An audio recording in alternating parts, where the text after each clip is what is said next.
your host, Joe Cristiano.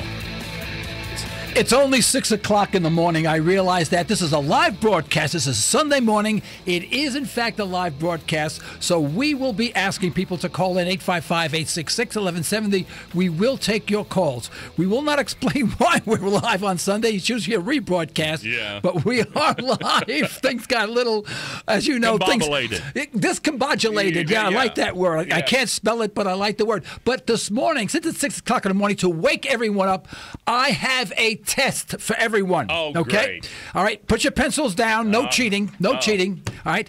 This is a test. I want you to really think this through. Okay, folks? Now, this is going to require that you take all of your prejudice and preconceptions about everything that you know, about absolutely everything in life and that you've ever experienced, and throw them out the window.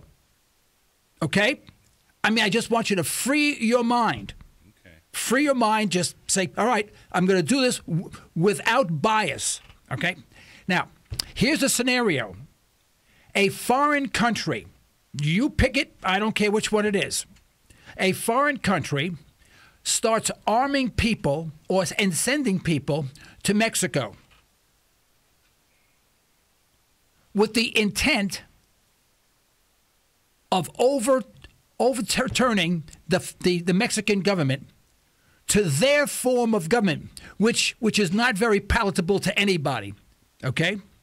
Say communist form of government, whatever it is, whatever it is. Let's say the Bocanist army. We'll make up an army, a Bocanist army, and they're cruel people and they got a cruel religion. We don't like them. No one likes them. No one even knows where they are. But they come to Mexico, and they are being funded by another country, big time. Missiles, guns, rockets, grenades, bombs, everything, okay? Rifles, AK-47s, everything, all right?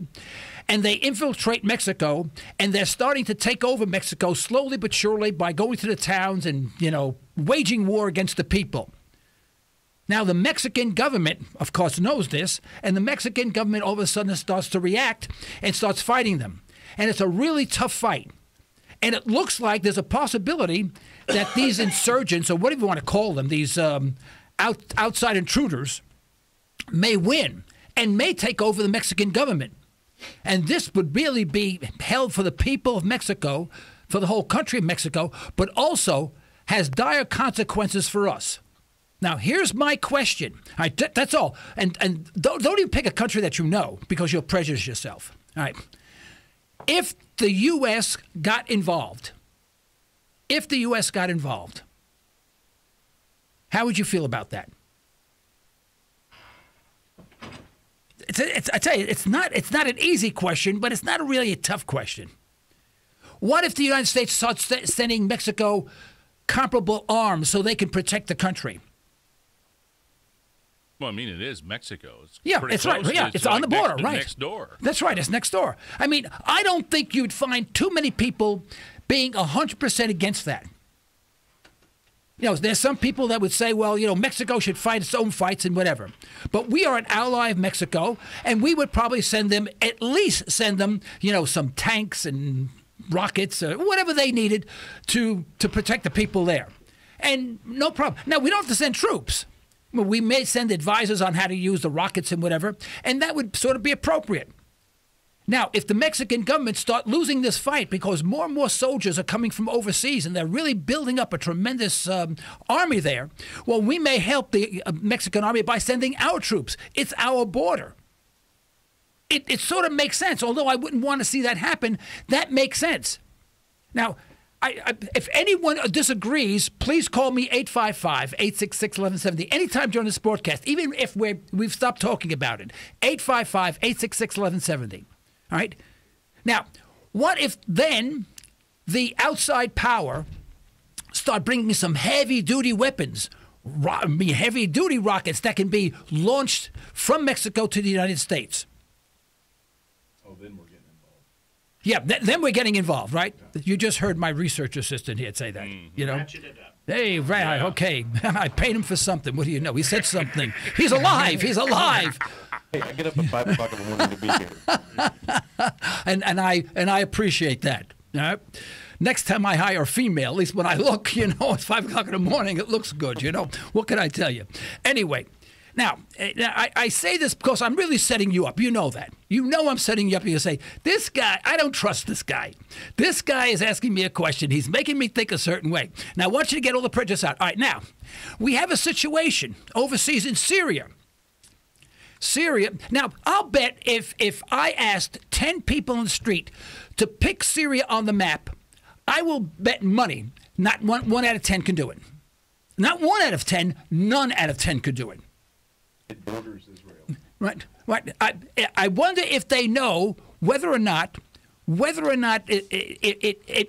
countries border Syria, and how far is Syria from the Russian border.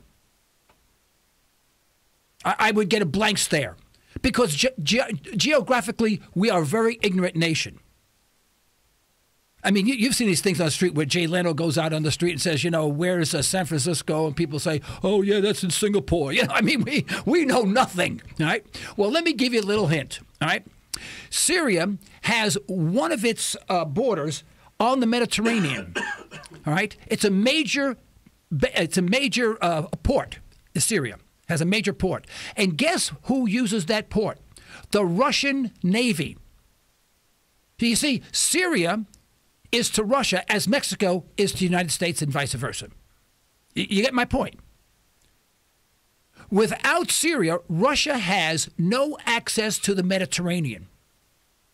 Do you think that would be important? Would it be important to the United States if we had no access to the Gulf of Mexico unless we went through Mexico, unless we went through the country of Mexico? I know that's geographically impossible, but I'm saying, could you imagine that? That the only way that we can get to the Gulf of Mexico is through Mexico. That would be important to us for our trade, everything. Militarily, strategically, everything. That's how important Syria is to Russia.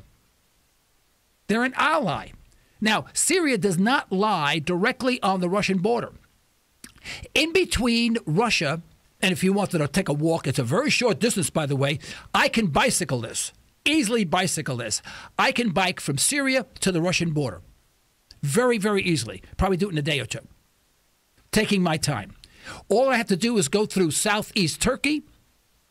And if I wanted to make a right-hand turn, I can go through a little bit of Armenia into the Russian border, into Russia. That's how close it is. Syria is a very, very small country. And it also borders on Israel. Now, what do we have there? We have U.S. involvement in a group. And, quite frankly, folks, we don't know who this group is. Everyone you speak to, oh, they're insurgents. They're the Al-Qaeda. They're the Al-Qaeda. We don't know. We actually don't know how they start. Well, and we'll never know.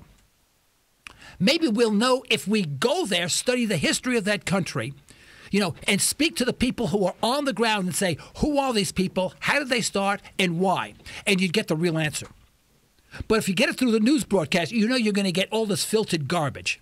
But there is now an insurgency in Syria against the Syrian government. Voila! Syria, Mexico. Just think this out. Now, who is supporting that insurgency? The United States. Voila! Now, if in fact, and we are thinking about sending troops there. Now, here's my question.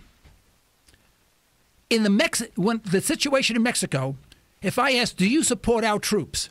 The answer would be, hell yes. I sure do. I support our troops. I support our troops because I support their mission. I support what their government has asked them to do. Now, in the event that we send troops to Syria, same situation as Mexico. No different, folks. No difference at all. We send our troops to Syria, right? And I ask, do you support our troops? Think about it. Don't say yes yet. Think about that. Would you support your troops if we sent them to Syria to overturn the Syrian government that's allied with Russia? And don't give me this garbage about, oh, but they're bad government, they're bad people. Yeah, all governments are bad. But would you support our troops going there? You see, all of a sudden, the situation changes. Well, the complexion of the entire world situation changes overnight. When you put it in perspective as to what is right, what is wrong, what we should be doing, what we should not be doing. In fact, I can make an argument if there was insurgents from a foreign power in Mexico, that's not our problem whatsoever. I mean, I can make that argument. I wouldn't, but I can make that argument and say, not my problem, Mexico's problem. Now, once that government gets in power, if they screw with us, then it becomes our problem. That would be the pure way of thinking. But we probably would not do that. And I can understand why. 855-866-1170. Let me hear from you this morning. I want to hear your opinion. But you see, when what's right for one is not right for the other. We have this matter of American exceptionalism. We can do whatever we want. They can't do the same. No one else can do what we do. Only we can do what we want. It's like me saying, I can cheat on my wife can't cheat on me. That's Cristiano exceptionalism. It makes no sense. Now, I don't cheat on my wife. I really don't. Hopefully she doesn't cheat on me. I don't think she does. I check on her all the time, you know. That's why I keep her on my side. She's a beautiful woman. I'm not stupid, you know. You better know. She's here with me. She says, you better know that. Okay. Hey, are we up for a break right now? Hey, we're going to go to break, but during the break, I want you to listen carefully to our sponsors because they make this program possible. But at the same time, I want you to give this some good thought. Let's take a break.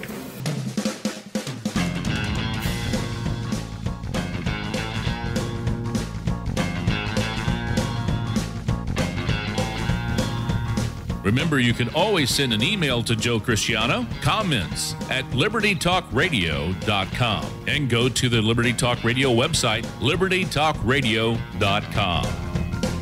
Now, if every one of the citizens of the United States actually came from the planet Zorg, you know, and realized their mistake, they went to confession. They said, "Oh yes, forgive me, Zorg, for I have sinned. I thought illogically."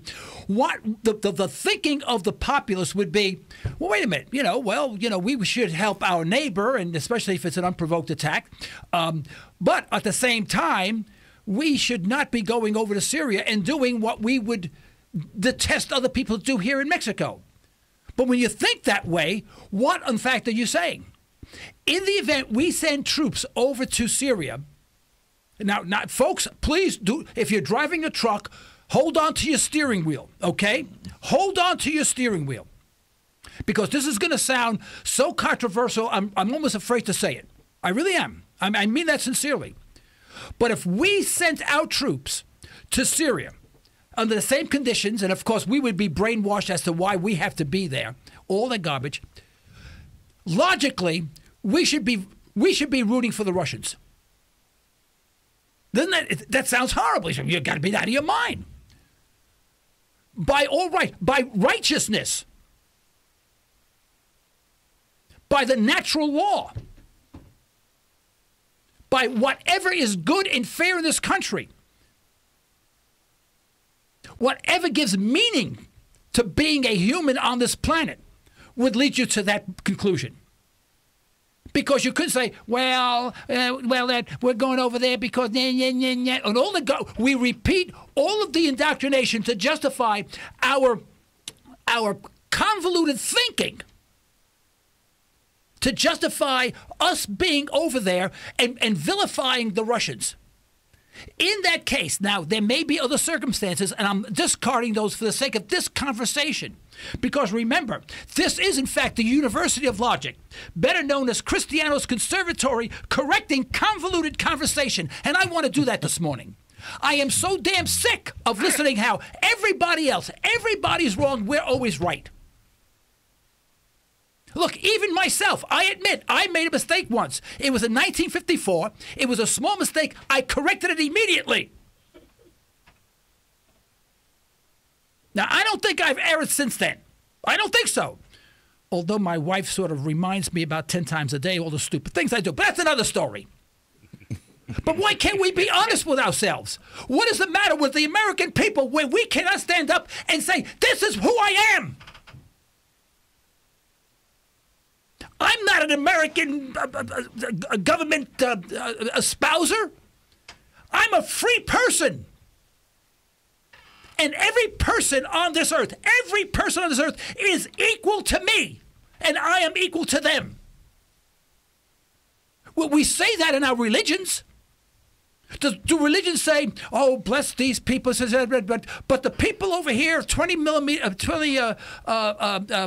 kilometers away, they should all be damned to hell. Yeah. No, do our religions say, well, if you are partly Hispanic and this and this and that, you're not worthy of God?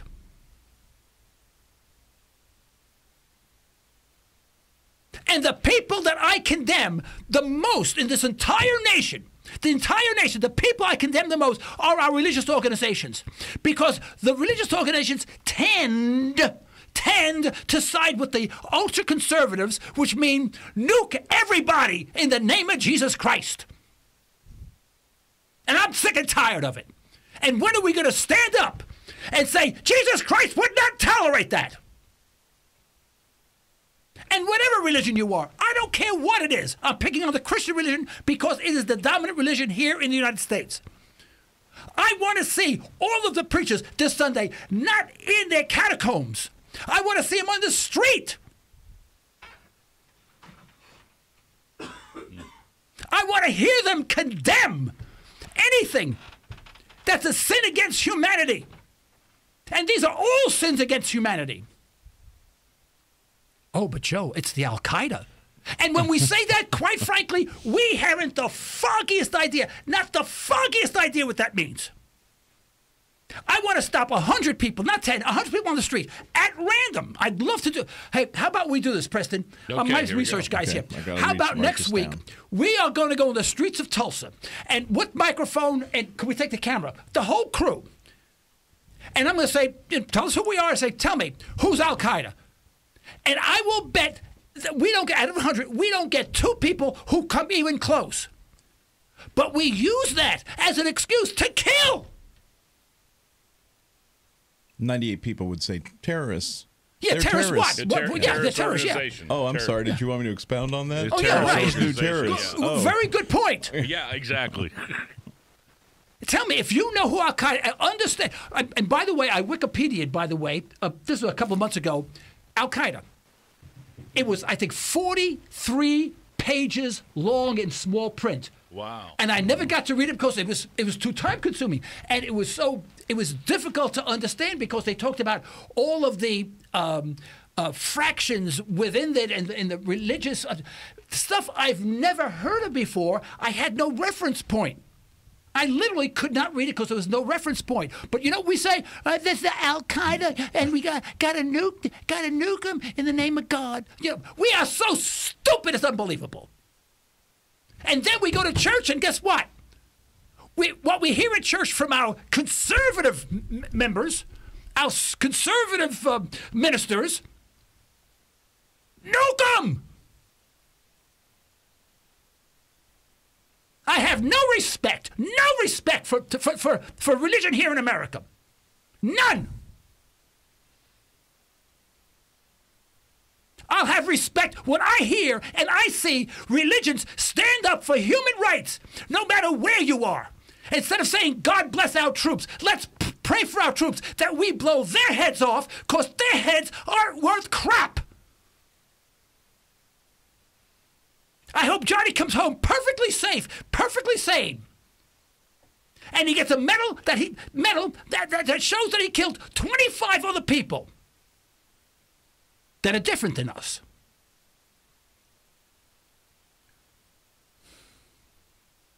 You know, folks, I did not intend to talk about that. I honestly did not intend to. I mean that. I'm not kidding you. I'm not lying. This is not radio, talk show. Shock jock stuff. Yeah, it's not. Believe me, I had no intention. Yeah, I but researched the wrong topic. I didn't even have this on my topic list. I wasn't even How prepared did this for happen? this. How did this happen, Preston? I don't know. Well, you know what? You know Joe's how it going happened. on a rant. I know. Imagine that. Well, I could tell you it happened because that's the core. That's the core of our problem. Well, it is. Yeah.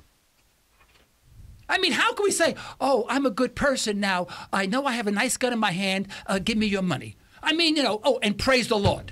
Mm-hmm. I can't understand that. Sometimes I think whatever religion is a facade.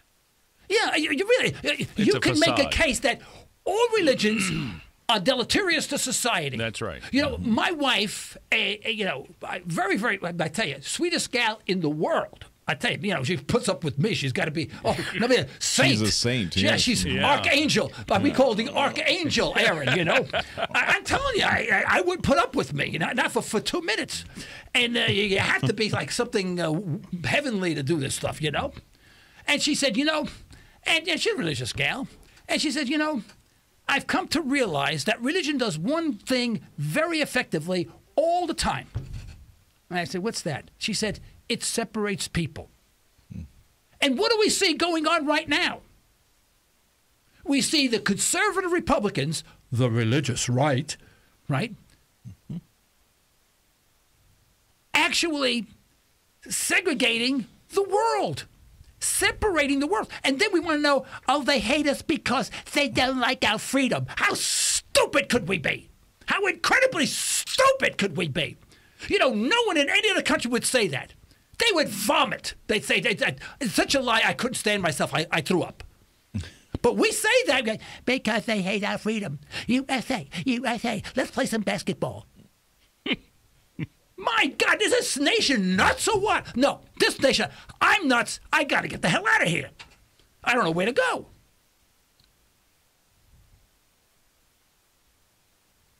Since when is the life of one person worth less or more than the life of another person?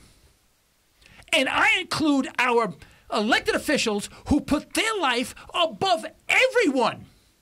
And your life ain't worth crap to them. Not crap. They care not.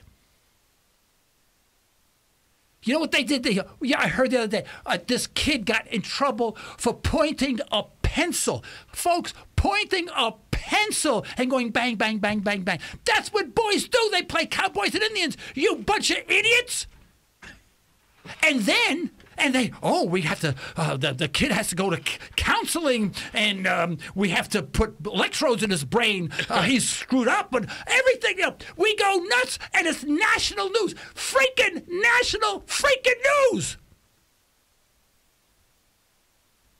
We should be taking the TV sets, and they should be thrown out the window, never to be looked at again, never to be heard again. But us, we glue there. Oh yeah, the pencil. That's the truth. That's the truth. That graphite can get. You go from graphite to AK-47s. I can see that. Good thing we're on that right away when he's young. We are not stupid.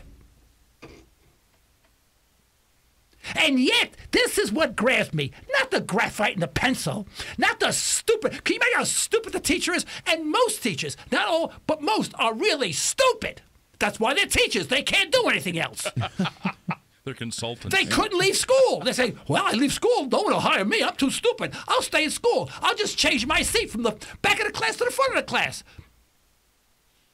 And then here's the coup d'etat of the whole thing. When they graduate school, we give them rifles and we teach them how to kill. And then we bring them overseas to kill other innocent people. Think about that. No bang bang with the pencil, but when you're out of school, we'll make real killers out of you. Send you overseas and kill anyone you want. Don't worry, you'll be absolved. Praise the Lord. Let's go to break. Get him a Cold War clause. You want answers? I think I'm entitled. You want answers? I want the truth! You can't handle the truth! You don't want the truth because deep down in places you don't talk about it.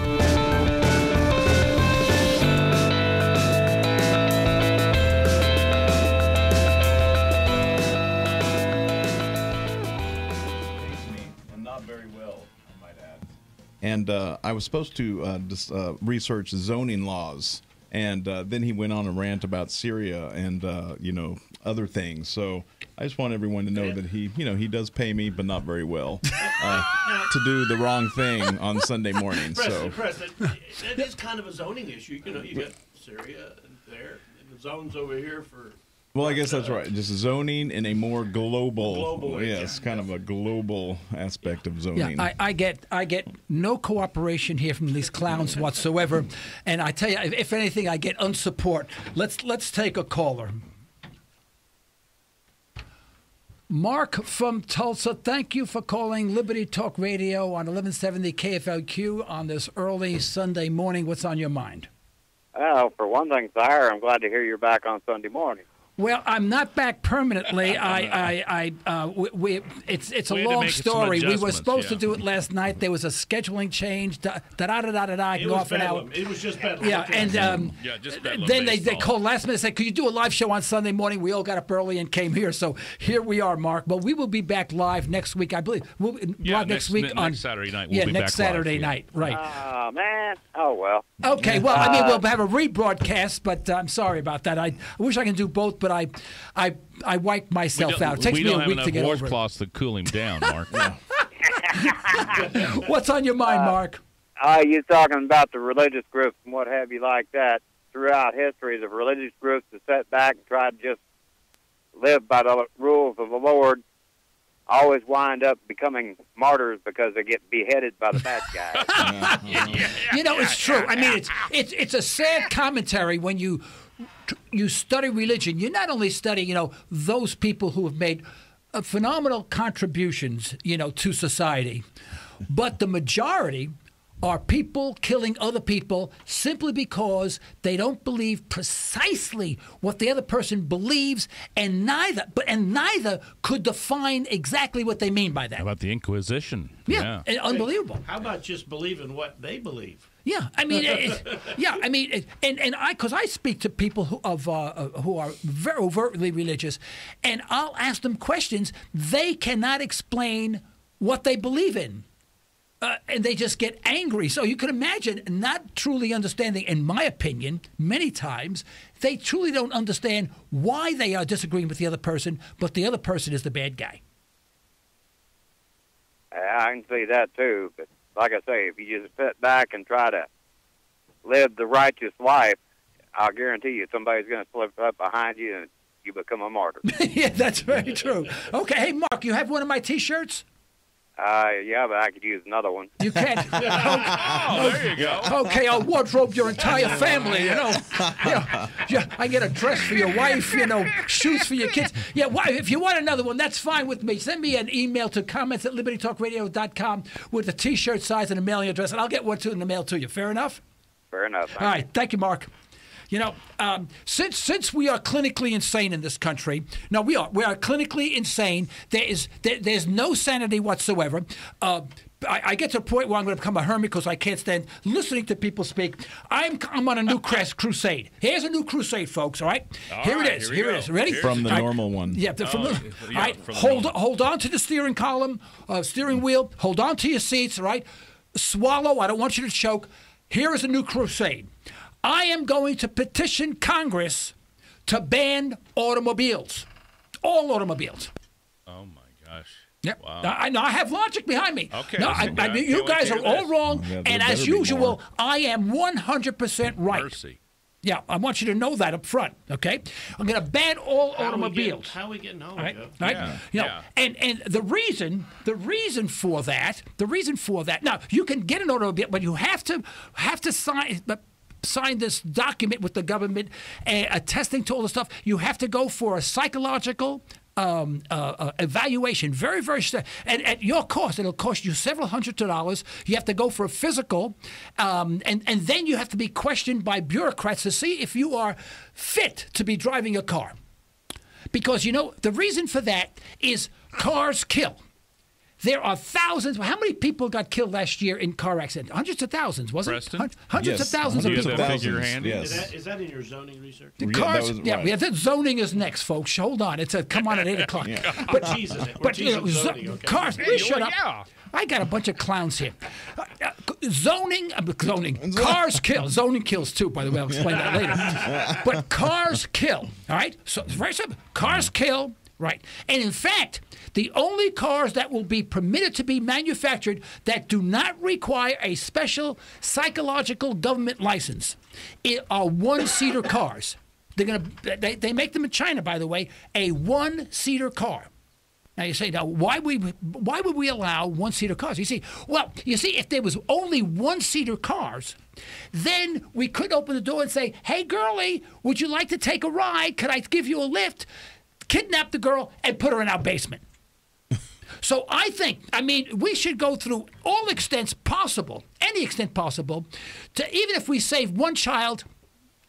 There's not too much effort involved. You can't go through enough effort if you can save the life or the misery of one child. So one-seater cars are allowed where you don't tie the kid to the top or anything like that because everyone will see you. You can't put them in the trunk. No trunk, by the way. You can't have a trunk because you can throw the kid in the trunk.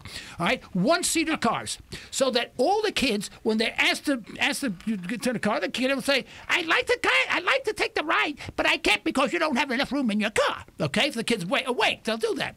So that would say, see, if we had one-seater cars, folks, what happened to those three young girls who were locked up for 10 years would never have occurred. If we could just save one. Yep, if we could just save one. Now, you say, "All right, Joe, we know you lost it. I'm never listening to you again. I don't blame you." Well, see, I'm using the same logic here as people who want to place restrictions on our guns. The same logic. Well, if you didn't have a gun, the person wouldn't have been killed. What's the difference between that logic and gun control logic?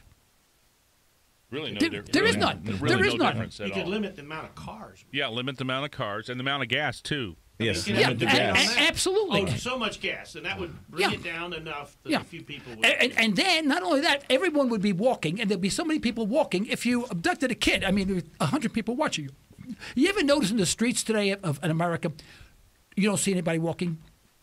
I walked from my office once, this is 10, 15 years ago, on 31st in Harvard, and went to a meeting. And I didn't have a car. Something happened. My car was being fixed. Everybody was out. I was left in the office without car. And it was about 4 or 5 miles away. No problem with me. I'm a long-distance runner, so walking 5 miles. I walked 5 miles. And in that 5 miles, during that walk, by the way, and this was during rush hour between around 5:30. I did not see one person on the sidewalk at all. Well, I bet. Not standing there, not waiting for a bus. And by the way, I passed a couple of bus stops, not one person waiting for a bus, no one. For 5 miles, or 4 to 5 miles, I forgot exactly, almost 4 to 5 miles, not one person walking the streets. Walking to a store, walking to a restaurant, crossing the street, and every intersection, I stopped and looked 4 ways. So if you take that in consideration, I had covered 10 miles. Visually covered about 10 miles. Not one person on the street. Terrible. Think about that. Terrible. Now, you say, well, geez, how did we get to that? Well, we got that way because of the subject that my analyst has been bugging me about, our zoning laws. Our zoning laws are responsible for that. I know it sounds crazy. Because of no sidewalks. No, among other things. Yeah. Among other things. You see, our zoning laws has transformed society. In fact, has taken society, has bifurcated society, has isolated society, and has created a change in the family structure of society. Sounds crazy, doesn't it? But, I have always been interested in zoning laws, but never had time to really sit down and think about it. So I started doing research on, zoning laws. Are they good or bad type thing? I Googled or Binged that. And I was surprised what I read. Just think of this. When I lived in Harlem, and I needed to get, my mother would say, "Joey, here's 10 cents, go buy a loaf of bread." I didn't get in a car. I walked downstairs, went right next door. When I say next door, I mean the very, very next place. I walked about 10 steps, and I was in Morris's grocery store. Bought the loaf of bread, came back, ran up the steps. We didn't have elevators. We ran up all the steps, loaf of bread. Think about that. Today, most people live in zoned areas. My place, Forest Creek in Tulsa, is zoned. You are not permitted to, they tell you the type of trees you can have, the grass you can have, everything. Homeowners Association. Homeowners Association, the type of roof you can have, right? And every time I want a loaf of bread, what do? Get in your car. Get in your car. I get in my car and drive 2 to 3 miles, well, anywhere from 1 to 3 miles, depending on which way I'm going, to buy a loaf of bread. During that trip, how many people in my neighborhood do I get to see? None. None. Zero. Zilch. Right? Oh, I see my neighbor next door and we wave. Because I don't know his name. I've been there for 39 years. I still don't know his name, but we wave all the time. I hate that. I'm getting to dislike my neighbor that I never met. Because all we do is wave. Do they say, hey, you're awesome? Oh, yeah. Oh, man, this guy's an awesome radio personality, And think about that. I want you to think, we're going to go to break soon. Are we going to break soon? 2 minutes. Oh, 2 minutes. Okay. But I want you to think. So Man, you're wanting to go to break already? Instead of walking, by the way, number one, getting some exercise, walking up and down steps, going next door, walking back up the steps, back again. I got more exercise than most people got in the entire day, right? And because of that, we don't get... When we want to exercise, where do we go? To a gym. We go to the gym. The fitness center, right? Yeah, you go now, somewhere. how do we get to the fitness center? We drive. We get in our car. Yeah, we get in our cars and drive. It's now, all coming together. I think he's coming to a point. Yeah. This is awesome. Now, and now that creates a couple of problems. First of all, we don't see our neighbors. We get to dislike our neighbors. All we do is wave, and my neighbors don't like me because my grass is not that good. They don't even talk to me anymore. You don't do the fertilizer but I have to thing. get in my car, right? Which is very, very costly. Every time you start up your car, believe me, it's costly. It's wearing your car out. Then you create pollution, greenhouse gases. When you get there, you have to dress, undress, do your thing, get back in the car. You contribute to traffic. You wear down the roads. Your taxes go up. You meet none of your friends, right? You come back and you've polluted the air. But you've bought gas. You put wear and tear in your car. And you buy more gas and you buy new cars. That's right. I have that thus stimulated the economy. Exactly. Right. Way to go, Joe. All right. Exactly. It's time for our Yeah, break. I think we better go. Let's go. I want to talk more about this when we get back. He's wearing me out. Awesome! Awesome!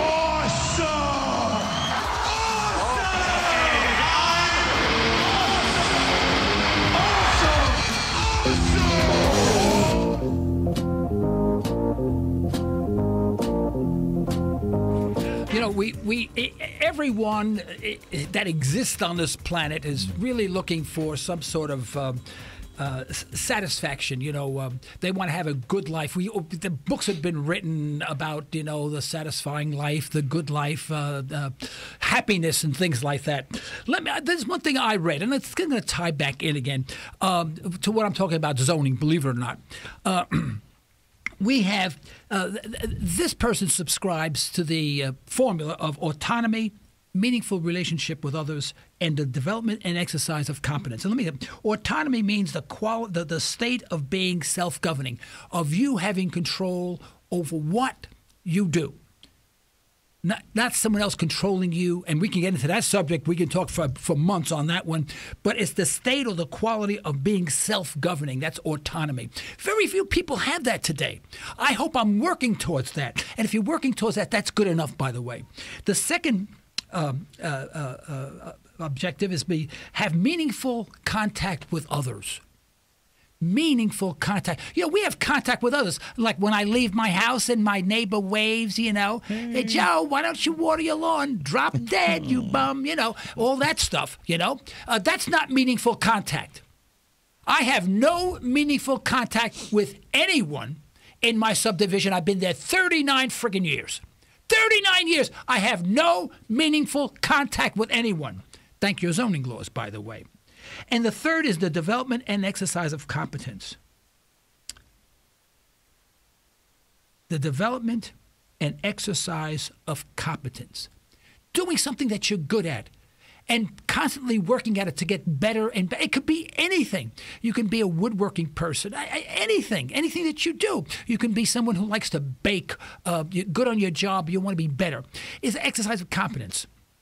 But the one I wanted to really hone in on is that meaningful contact with others, because without that, life becomes quite meaningless. You know that. And what have we done? What have zoning laws done? Back in the old days in old Harlem, New York, we had everything there. I would go downstairs. I was a kid, but I knew the owner of the barbershop. His name was Skinny. I said, "Hey, Skinny." He said, "Hey, Joe." I met people. I spoke to people. People on the streets constantly. Well, the butcher in the grocery store knew you. The grocery store absolutely, owner, yeah. We had next to. I lived on above a glove factory.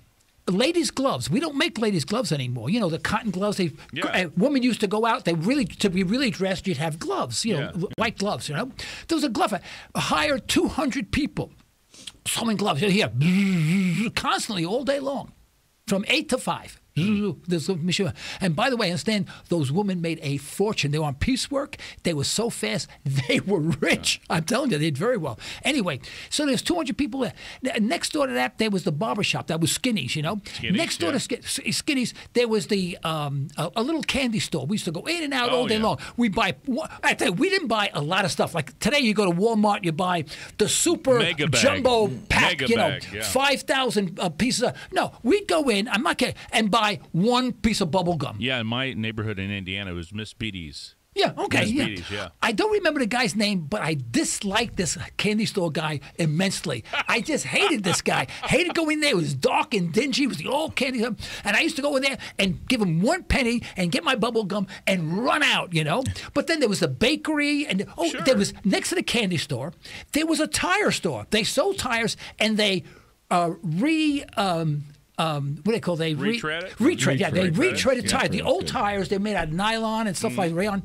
And they were very thick, apparently. And when they wore down to a certain point, you gave them to a retreader. And outside on the street, you'd have this machine with the cutter and go woo, woo, woo. And I used to sit there watching, making all the designs. They had different designs, And there was a tire store there. Then there used to be, I forgot what was next door to them, but then there was the bakery on the corner. In other words, there was a concoction. Now, Smell that fresh baked stuff. Yeah, this you won't believe. Around the corner on 124th Street, 124th, there was a metal fabricating company. Metal fabricating company.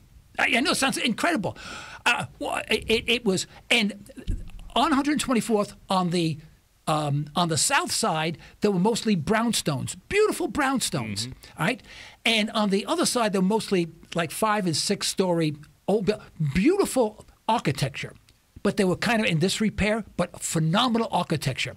And they were in disrepair because of rent control. We won't get into that. Another city brainstorm that destroyed the city. All right? And I had friends who lived in all those houses. And we used to meet on the street. And believe it or not, we used to play cowboys and Indians and all that stuff with guns and stuff like use that. the pencils No, again. yeah. We had actually, cap guns. Remember the old cap guns? Yeah, we had sure, those yeah. The but smell. there was a really integrated Smell of society. gunpowder. Yeah. And one of my favorite best friends was Puerto Rican, right?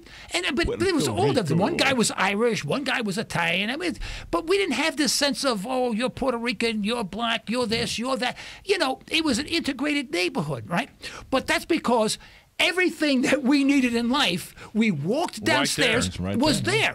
I remember my mother used to go twice a year.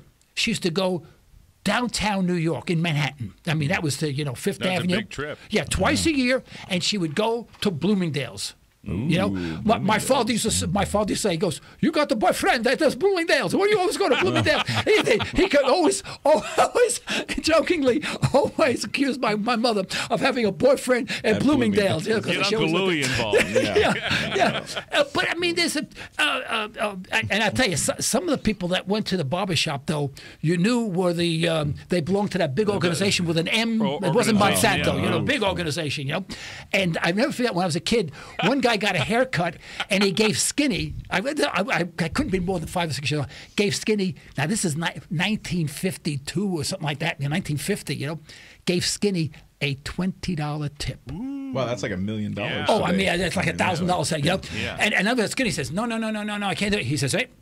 He had to take it. He had to take it. Yeah, he had to take it. You know? And I'll never forget that. I was right next to him. I stood there. I did not move. I stopped breathing for about 2 minutes. Big, yeah. My point being is that, that was before zoning laws.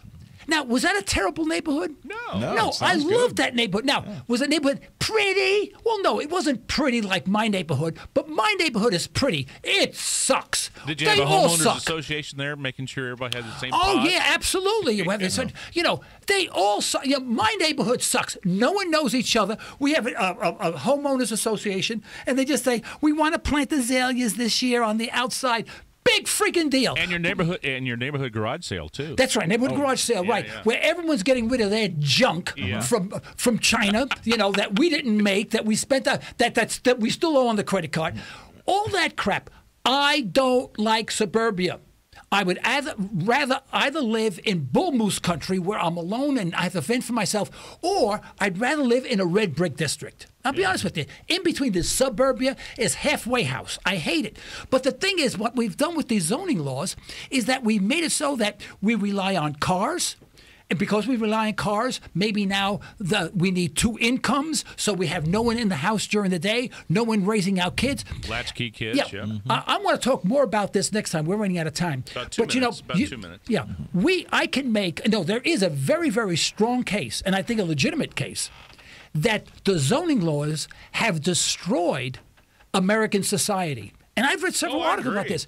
Incredible. I never thought of it that way. Absolutely. All those things. We crave for social interaction. Here I am on the radio, 6 o'clock in the morning, screaming like a madman, right? And everyone's turning their radio off. Everyone's selling their radios today, and or burning their toast. Because this is social interaction. Because what am I looking for? I'm looking for people to think. Because from thinking comes questioning. From questioning comes non-acceptance. From non-acceptance comes skepticism. From skepticism comes independence. We had more of that. Today, we're all isolated in little homes, and because we are isolated and we are not communicating with others, who do we communicate with? Now, remember, we can text. We can text, too, now. Oh, yeah, we can text. That's absolutely. Right. Yeah, I have meaningful, remember? Meaningful contentment means meaningful contact with others. I text my friend Louie every day. Yep. I mean, we're crazy. What we do is we have relegated ourselves to the TV set, and that's all we do. Our meaningful relationship with others is through the TV tube, and the government loves it because they can dictate what's on TV, what we see, and what we hear, and we become indoctrinated. And so do we think? Do we question? Do we go to a period of non-acceptance? Are we skeptical? Are we independent? The answer is hell no, we're not. No, we're not. No. We're not. We're not at all, because zoning laws have isolated us, and every city government enacts more and more zoning laws every year, isolating us more and more and more. Folks, I want you to think about that. I want you to think about the situation in Syria. I want you to think about everything I talked about, and I want to hear from you. It's comments at libertytalkradio.com. Well, this is the end of today's broadcast, but I'm glad that hopefully you've been listening in, and it's time for us to take back control of our government now before this bureaucratic, oversized and self-serving federal government starves us of our property, our freedom, our rights, and our liberty. But to do this, we must shed conventional thinking regarding our political structure. We need to be revolutionaries in thought, dissidents in action. Only after we recognize what our government is doing to our freedom and our Constitution will we start taking it back. And this program was just about that. Stay well, stay tuned. All right.